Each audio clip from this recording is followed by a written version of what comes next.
In today's video, we're talking about some animals who are so odd that some people may not believe they exist without video evidence. Take this squirrel-looking animal, for example, which people hunt down relentlessly, or this prehistoric-looking one that you're better off simply observing. But first, let's talk about the one that'll let you know it's judging you. The red-lipped batfish. Ugh, that is one ugly visage right there. It kind of resembles the matchmaker lady from Disney's Mulan, but ugh, they're both pouting so intensely with their red lips. Yeah, it might be mean to say, but this thing is gonna haunt my friggin' nightmares. Alright, now off the tangent, time to get back to work.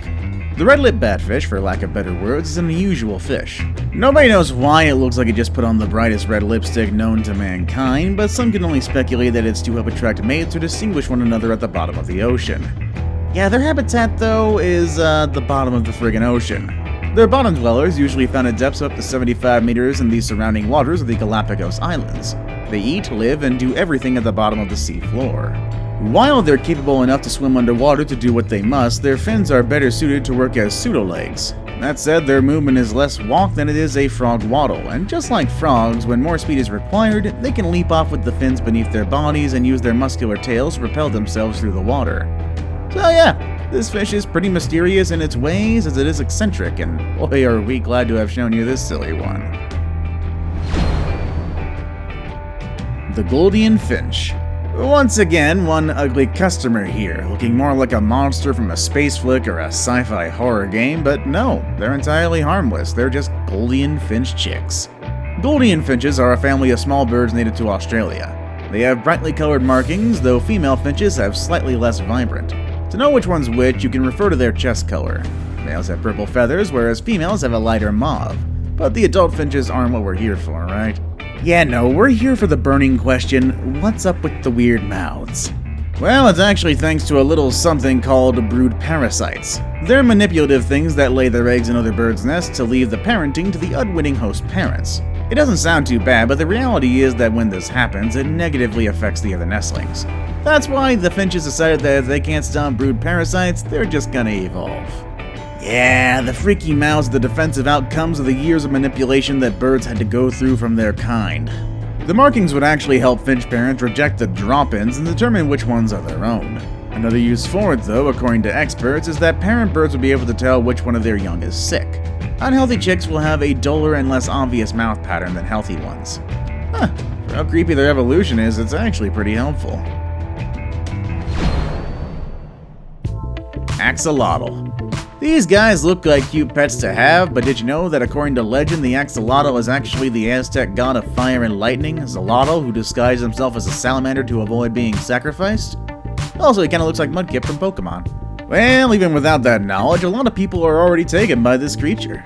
Not only is it adorable, but these amphibians are also tons impressive, with their ability to regenerate their lost limbs and stay young-looking throughout their lives. They're also adaptive as they grow older. Not only do they have their feathery gills to breathe from, but they also develop functional lungs and can breathe through their skin. That being said, they do have their funny quirks too. Aside from their permanent Mona Lisa smiles, these guys can quickly use their mouths as vacuum cleaners when it's time to eat, and no, I don't mean they eat like a horse. They simply suck their prey, consisting of crustaceans, mollusks, insect eggs, and even small fish. But why are they so popular? It was in 1864 when the first axolotl was brought to Paris. Europeans across the continent were so taken by them that they began breeding these salamanders, kickstarting a robust pet trade of the animals. That said, the species cannot be traded across international borders, and in some US states, they're actually illegal to own, due in the part to the risk of them escaping and breeding with native salamanders. I mean, personally, I'd like an upgraded Sierra Newt here. The Eye. This furry thing looks anything but a primate, but in actuality, it is. It's related to the chimpanzees, apes, and us humans, if you believe in evolution. Eyes are nocturnal, solitary, and arboreal, and mostly live in Madagascar's rainforests. That being said, fossils found in Egypt and Kenya, which experts have dated as far back as 34 million years ago, suggest that the ancestors of the eyes originated in Africa. After that, they made their way to their current habitat in Madagascar. These squirrel-looking primates are known for their unique hand structure, namely their unusually long and multi-purpose third digit. What could it be used for, though? Well, it locates food such as wood-boring insect larvae by tapping the tree with their specialized third finger, listening in for the hollow sound of channels that the grub makes through the wood. Upon realizing where these channels are, the ii starts ripping into the bark with its sharpened scissors and switches the use of its fingers from a scanner to a scraper. It claws the gap to create a bigger hole so it's easier to reach the terrified victims. Once it finds its prey, it then impales it and brings it out to munch on. Ugh, that larvae didn't even stand a chance. That said, it doesn't only terrorize and hunt larvae for food, the third finger can also dig the pulp out of fruit. But why haven't we heard of them till now? Well, it's probably because the people of Madagascar have a kill-on-sight policy with them, as they consider the ii to be an omen of ill luck. Currently, the iis are at risk and are being protected by the law. The Pink Fairy Armadillo. Never did I imagine that an armadillo would look to be adorable outside of Pokemon or anything like that, but shoot, did this little one gladly prove me wrong. No, they're not magical woodland animals who'd cast spells by wiggling its snout. It's still just kind of a normal armadillo with a rosy shell that acts as a radiator. The Pink Fairy Armadillo is the smallest of the armadillo family, first described by Richard Harlan in 1825. This adorable, solitary, and desert-adapted animal is native to central Argentina, and can be found inhabiting sandy plains, dunes, and scrubby grasslands. It spends most of its time burrowing through the earth, hunting different invertebrates and chewing plant matter. In fact, it rarely shows itself that it's almost an unstudied animal. All that we really know is simply a product of observation. But how elusive are they, you might ask? Let's put it this way. Conservation biologist Morelia Suprinia of Argentina's National Scientific and Technical Research Council has been studying armadillos in the pink fairy's habitat for over 13 years and has never seen one in the wild. The only pink fairy she's ever gotten her hands on were the injured ones that she brought in for rehabilitation of those she confiscated from people who kept them as pets. You gotta be careful with these creatures' shells because it isn't fully attached to their body. It's only connected via a membrane that runs along its spine. Not only that, the shell is fragile and flexible. You wouldn't want to kill them accidentally, right? The Tarsier. Oh, look at this Yoda-looking thing. I can imagine it as one of the mentors in the Star Wars. The Tarsier is a small primate that can be found inhabiting the well-vegetated forests of Southeast Asia. Although fossil records show that tarsiers are animals that would have once been found in different places in Asia, Europe, North America, and Africa, the modern-day tarsiers now solely inhabit a handful of islands in Malaysia, Indonesia, and the southern Philippines. Though their exact appearance may vary slightly between the different species, they're all small with stocky bodies paired with long tails that are covered in fur. They also have long hind legs too, which allows them to leap distances as far as 5 meters. But of course, their most distinctive feature is their heads and eyes. Their heads can turn 180 degrees in both directions, while their enormous eyes that take up probably a third of their head enable the tarsier to hunt for prey and watch out for themselves in the dark. For a while, it was thought that tarsiers were solitary. However, recent research showed that they're pretty social and love spending time with each other in groups of 2 or 3. That doesn't mean they're going to befriend humans, though. They're still pretty shy towards us. Plus, they know whose activities have been ruining their once extensive homes. I'm surprised they haven't given us the death stare yet. Emotional Support Alligator. I don't really know what to say. I got my dogs as my own emotional support partners, but never in my wildest dreams did I think anyone's support pet would be an alligator. Either way, meet Wally, Joey Henny's 4.5-foot alligator. Whenever Joey goes to the Glatfelter Community Center at the Village at Sprinkle Drive, he gets different looks from the residents and staff. Some look at him and Wally with curiosity, and others almost want to run in terror from seeing the reptile. A few folks, like the elderly lady who reads on a bench by the window, shrug and return to her book though. Man, the elderly got friggin' nerves of steel. Wally was rescued from outside Orlando when he was 14 months old and was later assigned as Joey's emotional support animal. If you don't believe me, you can ask his doctor who approved this arrangement since Joey didn't want to use medication to deal with his depression. According to Henny, Wally has never bitten anyone and is even afraid of cats. When he's lying down, the reptile would rest his snout on him and give him hugs with his tiny legs. That said, he acknowledges that Wally may still be a dangerous wild animal who could one day tear his arm off. Still, he says he's never been afraid of him. A little confusing there, but I guess I do understand. Musk Deer. If you told me Vlad Dracula had a pet deer, I'd believe you because of the existence of these creatures called the Musk Deer. The Musk Deer live primarily in forested and alpine scrub habitats in the mountains of South Asia, namely the Himalayas. It differs from true deer due to its lack of antlers and preorbital glands. It also possesses only a single pair of teats, a gallbladder, a caudal gland, a pair of canine tusks, and most importantly, a musk gland. Now, before we get to what a musk gland is and what it does, let's talk a little more about their canines. Do they drink blood as Dracula does, or do they eat meat instead of leaves? No and no, not really. They're still herbivores like their relatives. Like them, they eat leaves, flowers, grass, moss, and lichens. They're solitary animals who maintain well-defined territories, which they mark with their scent using their caudal glands. Now, what's the musk gland and why is it so special? Animal lovers, you might want to cover your ears for this one. Their musk glands, also called the scent glands, are used to treat various ailments relating to the heart, nerves, and breathing. Aside from that, the musk is also used in cosmetic and personal hygiene products, such as perfume, shampoos, and detergents. Their glands are actually so sought after that 1 kilogram can fetch up to $45,000 in the black market. Oh, lovely. Creepy and gross. Coatimundi. No, these creatures are not raccoons with fancy alternative names. They are relatives, though. The Coatimundi is an agile mammal that weighs as much as a large house cat. They're native to Central and South America and parts of the southwestern US. Visually, you can tell that these guys are a cross between a dog, monkey, and a raccoon. They're even as comfortable in the trees as they are sniffing along the forest floor. Unlike the nocturnal raccoon, though, the Coati sleeps when it's dark. They run to the treetops, their bedrooms, and even build comfy twig and lead beds for their young. Adorably enough, they even tuck their nose into their bellies when they sleep. Wherever they live, they play an essential role in the food chain. As opportunistic eaters they are, seeing as they have an appetite for just about anything, they're also prey for bigger predators. Sadly, one such predator is humans. Yeah, we're kinda jerks. A lot of us would probably kill for this thing, but others just like to kill it. Oh, and if you want to know something that makes you feel even worse, Coatis babysit one another's babies. I'm not joking. Since a baby Coati can take up to 11 days to open their eyes, they're protected by both their mothers and the other women of the band until they are weaned. Now, if only it were easy to ask our neighbors to look after our kids when we went out shopping for groceries. The Shoebill. These said birds are the closest relatives of dinosaurs. It's hard to see when we usually see the small ones who chirp or crow us awake, but around the Shoebill, though, I'm more than willing to believe that statement. Shoebills are large, prehistoric-looking birds living around East Africa's freshwater marshes and swamps. And just like a few others in this list, they're solitary, and for good reason. Pair them together and you're in for a scary showdown between the two. Just imagine the damage they could do with those big bills of theirs. Speaking of their bill, it's the reason they're named the way they are. Their bill is a foot long and resembles a Dutch clog. This allows them to grab large prey such as lungfish, tilapia, eels, and snakes. Heck, the snakes aren't even the worst of it. They also snack on baby crocodiles and Nile monitor lizards. Ugh. You wouldn't think these birds could be ambush predators when you first see them.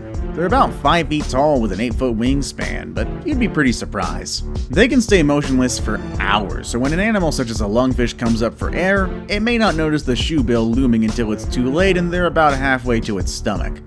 Still, that's not to say all of them are constantly violent. Meet Sushi, a shoebill who'd allow you to pat his head, so long as you first greet him with a bow.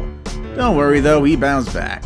If you try to invade his personal space without a greeting, he's gonna fly off and leave you in the dust though. Now it's time for the day's best pick. I know we're all wondering just what kind of creature the one on the thumbnail is, and honestly I can't tell for sure myself. Though I will tell you what, I got a pretty good hunch of what it is. The giant mottled eel. After a lot of thinking and countless Google searches, I've concluded that it's most likely a giant eel, specifically the giant mottled eel. Giant mottled eels, also known as the marbled eel, are one of the largest species of eels in the world. They can be found in warm freshwater habitats like the waters around small oceanic islands in the western Indian Ocean to French Polynesia, and even as far north as southern Japan. It sounds like it can be caught from many different places. In the Philippines especially though, the giant mottled eel has been a traditional fisher resource by the indigenous people. It's recently been exported to countries that regard it as a high-value species as well. But what is this thing like? Considering it's being used as a lucrative source of income as well. Is it dangerous in any way? Well, they are carnivores, but not in the way that we think. Usually when we hear that word, we first imagine that they'd bite us any chance they get. I wouldn't worry though, it's harmless to us humans. Their diet primarily consists of other seafood such as shrimp, crabs, bony fish, and frogs, and they mostly hunt these things at night. Look at this guy dipping himself in the water with the eel. While not suggested to go dipping with an eel, it's at least not as bad as you'd think. Either way, that's what I believe that this creature was. Bilby. You hear about Australia's Easter Bunny? No, it's not a rabbit, and certainly not an animal that wears trousers. It's a marsupial known as the Bilby, a type of bandicoot. The Bilby is characterized by its long, silky blue-gray fur. Sometimes called the rabbit-eared bandicoot, it possesses long ears that are pink in color. You know how big it is? Well, it's about the size of a domestic cat. These bandicoots are generalist animals, meaning that they were once found across 70% of Australia. Today, however, they're restricted to only about 15% of the landmass, some of which are deserts. Hearing that, some may wonder how the Bilby survived the scorching heat. Well, by digging up extensive burrows. One Bilby may have up to 12 holes, with each being to about 3 meters to 2 meters deep. Aside from that, Bilbies are nocturnal, only emerging for food after dark. They forage and dig up bulbs, tubers, termites, grubs, and fungi using their long snouts. Sometimes they use their tongues to lick up grass seeds as well. Hearing about their incredible sense of smell, some of us may not be surprised to learn that they have poor eyesight at night. Ah, the irony. Currently, Bilbies are listed as vulnerable on the International Union for Conservation of Nature Red List. Hopefully we can find ways to keep them safe because their lesser cousins have already become extinct. Ili Pika. Oh, look how cute this small mammal is. It makes you want to grab and cuddle it. Ow. For more than 20 years, the Ili Pika, a type of mountain-dwelling mammal with a teddy bear face, had eluded scientists of northwestern China. Even locals have only seen the creature a handful of times since it was first discovered by accident in 1983. At some point, I bet some people wondered if they had had a fever dream. Then the summer of 2014 happened. After years of not seeing one, researchers rediscovered the Ili Pika. Wei Dong-li, the original discoverer and a scientist from the Xinjiang Institute for Ecology and Geography, had gathered volunteers in the Tianshan Mountains for some Pika searching. And yes, I'm aware of the similarities in name between this Pika and the Pika from Pokemon. But anyway, at noon one day while they were setting up the cameras, the team spotted the elusive critter once more. A curious Pika had appeared from a gap in the cliff face. Quickly, Lee grabbed the camera and took a couple of photos. Like other species of Pika found in North America, the Ili Pika is a high-dwelling creature, living in areas about 9,200 feet to 13,450 feet off the ground. Their diets subsist of grass, herbs, and other mountainous plants. Sadly, researchers found out its rarity is due to air pollution. If we don't do something soon, this IUCN lister will go from vulnerable to very extinct. Gloster Canary. Ready to rock out for the new band on the block? Hey, you haven't heard of them? Oh, they're called the Glosters, a cute bunch with fantastic hair. I just hope you like bird songs.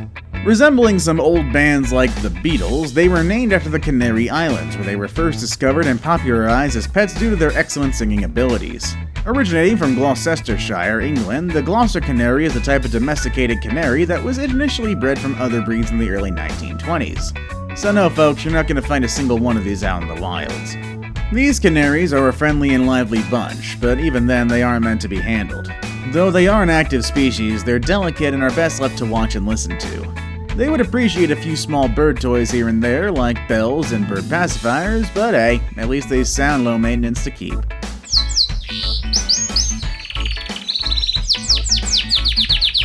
Oh, before I forget though, if you want one as a pet to listen to, skip the females. The women of the bunch don't typically sing, so grab a male Gloster about 6 months old and above. And of course, socialize with them. Nobody wants to be lonely. Anyway, for these guys' health, avoid keeping them where there are drastic temperature changes, otherwise they may develop respiratory issues. Aside from that, they're prone to nice and scaly faces.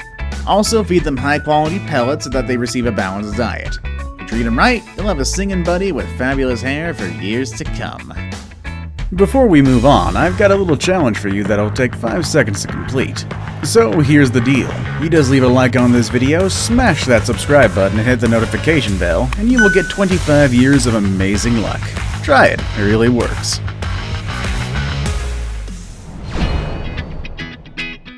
The Fainting Goat. I've never related to an animal as much as I have now. Well, to be fair, I shriek first when scared or startled, but under duress, and I'm going down as quickly as these guys do. Squirrel, please! I've seen one that's stepping up like this. Fainting goats have become popular subjects for viral videos, often becoming a meme to millions. Really, how can't it? The display of fear in large groups appears humorous and only causes harm to them if they faint from a tall place. That said, spare them from time to time. These guys are still susceptible to massive stress. But really, why do they react the way they do? Well, it's because they have a genetic condition called myotonia congenita, which causes their muscles to stiffen after getting startled. It does sound odd and something that can only happen to livestock, but some humans suffer from this too. Though people have reactions that are far more subtle than these guys. To say they faint, though, is a bit of a stretch.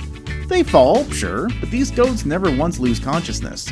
They simply lock up due to the cell mutation that inhibits them from having a movement rush. Thankfully, since myotonia congenita is a recessive gene, should the goats find love with other breeds of their kind, their offspring will not typically display these collapsing behaviors. And while most would keep these goats for their meat, some people love them so much that they keep them as pets. Hey, at least they're spared the chopping block, even if that means they may have to deal with silly children who scare them relentlessly. See you all next time!